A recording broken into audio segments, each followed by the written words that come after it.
bienvenue sur ma chaîne.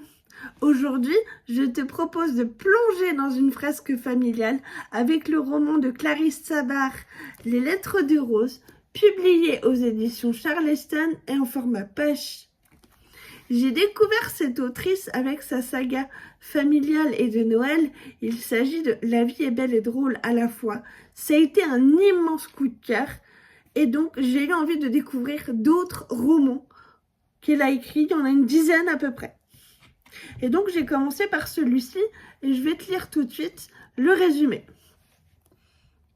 Lola a été adoptée à l'âge de 3 mois.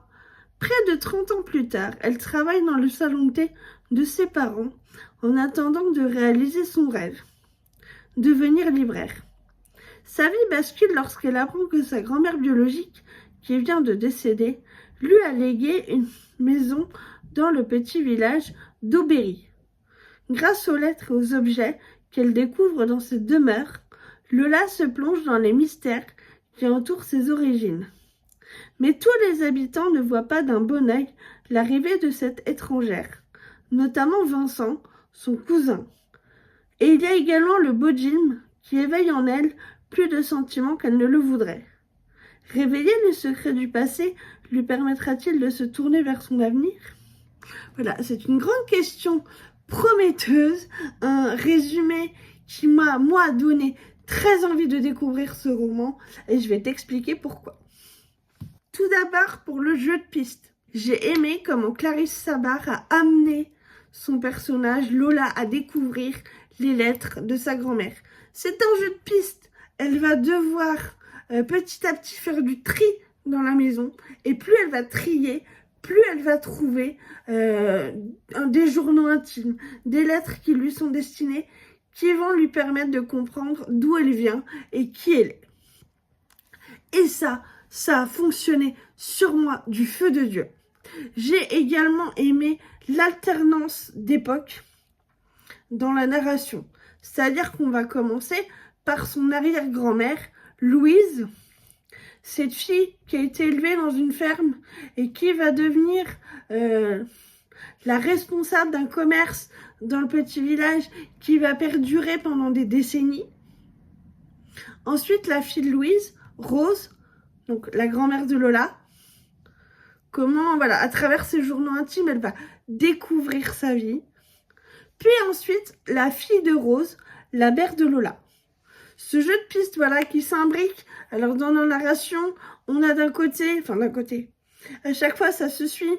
Donc, Louise, Lola, Rose, Lola, la maman de Lola, puis on revient toujours à Lola. Et Lola, c'est un personnage que j'ai beaucoup aimé. C'est quelqu'un qui est très humain. Elle se sent redevable par rapport à l'adoption. Ses parents qui l'ont adoptée, elle pense que si elle leur explique, si elle leur raconte son histoire, ou même si elle décide de rester vivre au Berry, ça va les blesser, ça va leur faire du mal. C'est quelqu'un qui réfléchit pour comprendre qui elle est, va comprendre aussi pourquoi elle aime tant les objets du passé. Et ce que j'aime bien, c'est que sa grand-mère, en fait, il y a tout dans les révélations, tout un jeu de pistes qu'elle a mis en place avec l'aide du meilleur ami. Et ça, on s'y attend vraiment pas. C'est peut-être un spoil, mais en tout cas, on ne s'y attend pas à ce que le meilleur ami soit vraiment complice de ça. Il essaye vraiment de l'accompagner à chaque étape. Et c'est vraiment intéressant parce que souvent dans les secrets de famille, dans tout ce que j'ai pu lire dans des romans, on n'a pas ce genre de choses. On peut avoir les archétypes, on peut avoir le côté aïeul, présent, passé, présent, qui s'entremêlent dans la narration. Mais voilà, moi j'ai beaucoup aimé ça. Il n'y a pas vraiment de lourdeur dans le récit. La plume de Clarisse Sabart, elle est vraiment fluide, elle est poétique et pour moi, elle est très inspirante. C'est un roman qui a été un peu cherché au fond de moi, dans les émotions. Ça m'a fait comprendre qu'il faut profiter de chaque moment qui passe. C'est vraiment ça, les messages de Clarisse Sabar. C'est profiter de votre famille, de votre petit quotidien, de ce qui peut vous rendre heureux. Et réalisez-vous, c'est vraiment ce qu'elle fait passer. Moi, j'ai beaucoup aimé le fait que Lola veuille devenir libraire. Qu'ensuite, elle va, alors petit spoil, elle va se servir du magasin, de la boutique attenante à la maison.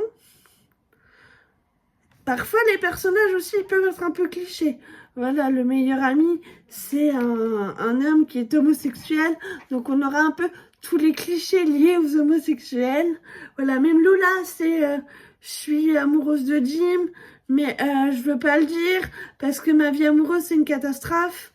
Donc, à chaque fois, il y a un peu ces clichés qui reviennent, mais ça n'apporte pas de lourdeur au récit.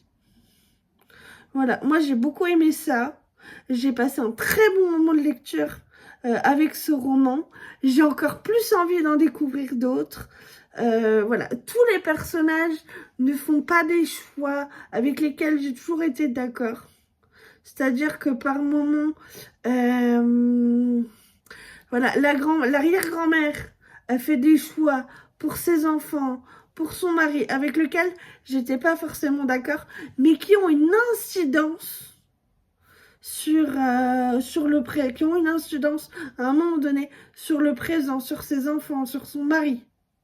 Et du coup, ces décisions-là, en fait, ont même impacté beaucoup plus loin dans les générations.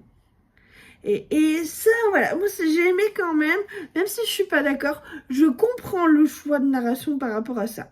Voilà, en tout cas, très bon roman, j'ai aimé le final, le plot twist qui m'a beaucoup plu, ça m'a beaucoup touchée en fait, d'avoir un petit peu toutes les pièces du puzzle qui s'imbriquent à la fin les unes dans les autres et on comprend pourquoi. Voilà, encore une fois, j'ai envie de découvrir d'autres romans de Clarisse Sabar. Beaucoup aimé, encore une fois, des personnages très humains, très tendres, un peu aussi complexes. Hein. Dans la société, aucun être humain n'est ni tout blanc ni tout noir. On a cette complexité d'émotions, de valeurs qui fait qu'on est nous. Et du coup, ça se retranscrit bien dans ce roman. Voilà, je vous le conseille chaleureusement. Si tu aimes les secrets de famille, si tu aimes les fresques familiales, voilà, je te conseille ce roman-là. Je sais qu'elle écrit beaucoup de choses dans les autres romans d'elle que j'ai dans ma bibliothèque. Je sais que c'est aussi autour de la famille, qu'il y a des secrets, des non-dits. Mais celui-là, il m'a vraiment beaucoup plu et je te le conseille. Voilà, cette vidéo touche à sa fin. Je te dis à très bientôt pour une prochaine vidéo. Bye bye!